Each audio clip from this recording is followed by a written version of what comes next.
Hey guys, this is a video about remembering how to sight read music. So I am going to show you just some basic stuff about the staff to refresh your memory, and then you can go from there for your week of practice. So this is the piano keyboard, and you can see there's this little hand that points, some of you have seen this, it points to the notes. See that? So I'm backwards. So this is middle C, right? Right there's middle C. And you can see that there's a treble clef on this side and the bass clef on this side, and middle C is on that ledger line that's right in between the two, right? So if I go this way to D, it goes up towards the treble clef, and if I go this way to B, then it goes in that space below. So if we were to keep going up, you can see that it goes line, space, line, space, line, space, line, all the way up the keyboard. And it even goes on ledger lines up above so that we can have a million ledger lines to go as high as we want. Or we can go down and have a bunch more ledger lines going down, okay? So every note from middle C gets a line or a space based on the patterns, okay? So now for this.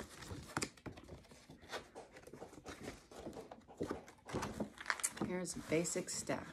See that? And once again, middle C is where that line is. So if we follow that pattern of line, space, line, remember we've done this before many times. We've got lines going up, and we've got spaces in between. Okay, so remembering that middle C is that middle ledger line between the bass and the treble clef. And when we separate out the treble and the bass clef to make room for words or to make room for more ledger lines, then they'll place the middle C line close to which hand is playing. If there's words in the middle and you see middle C above the words, your right hand will play it. If you see middle C below the words, your left hand will play it. Sometimes the music is where both thumbs are on middle C and they take turns depending on who gets to play. Okay, so there are how many lines? Not counting middle C, there are 5 lines. I'm going to go up on this one too. And how many spaces are between those lines? If you said 4, you're correct. So if we're doing the lines and spaces going up, you know, we go C, D, E, F, G, A, B, C, D, E, F, G, A, B, C, D, E, F, G, A, B, C, D, E, F, G, right? And if we're going down, we could say B, A, G, F, E, D, C, B, A, and just keep going backwards. But nobody does that. What we always seem to do is start from the bottom and work our way up, whether we're doing treble clef or bass clef. Okay, so now that I've got this set up, you're going to see that, let's switch some of these colors out. We've got middle C, we'll put that as blue. And then we've got this D, and we'll make that magenta. And we've got this B over here, and we'll make that magenta too because it's a space. Other than that, we've got the 1, 2, 3, 4, 5 lines and the 1, 2, 3, 4 spaces.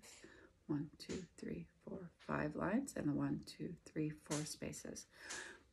If we count it up, we go C, D, E, F, G, A. So it goes E, G, B, D, and F.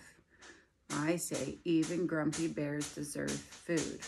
Some people say every good boy deserves fudge, or every good boy drives fast. I've heard that one. Even grumpy bears deserve food is the one we used this year, just like I did last year. And then the spaces are F, A, C, E. Because that spells something, we don't even need to make a little saying for it. We can just go F, A, C, E, spells bass. Okay, bass clef goes great big dogs fight animals. A is the top line, step up to B. That's one of those songs in the Yellow Book.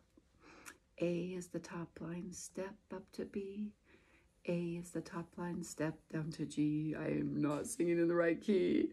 But then we go, great big dogs fight animals. Okay? That way we don't have to think about all of it. We can just remember that. And all cows eat grass. Spaces are fun because you always know there's 4. All cows eat grass, F-A-C-E. And there we go. That's some sight reading basics for you. Now remembering too that we can go down like that. That's going down. We can go down in the bass clef. We can go down skipping notes. If you go from a line to a line, you've skipped the space. So you'll go from like G to an E. If you're up in the bass clef and you skip, maybe you're in spaces, you can go from grass to eat. So G, E. And this is also a G and an E. You can skip bigger, like that. And we'll discuss what that means when we skip spaces on a different video. We can go a nice big space. We can step from one key to the next, like that. Maybe we're going up. If you see it going up, make sure your tone goes up as well, and you head to the right. Okay. We can skip up, making sure we're reading G and B, F and A. Okay? I'd like you to practice reading as much as you possibly can. Go through your book, the current songs, the past songs, future songs. Grab some music, like maybe Breaking Bread or choir hymnal, some music that might be in the bench from when you bought your piano. I don't know. There's all sorts of music all over the place you can just do. Sometimes we can do the same notes over and over again, right? Okay, if the notes are on top of each other, that's a chord, right? This one is a F, A, C. This is an F chord. And it's going to be every other note because we skipped all the lines. Now, if we need it to have a line in a space where the 2 notes are next to each other, there's no room to put the notes on top of each other because it'd be a blob. So sometimes they'll do this. And that's still a chord where you play them all at once. See that? Okay. If you have any questions or need any help, give me a call.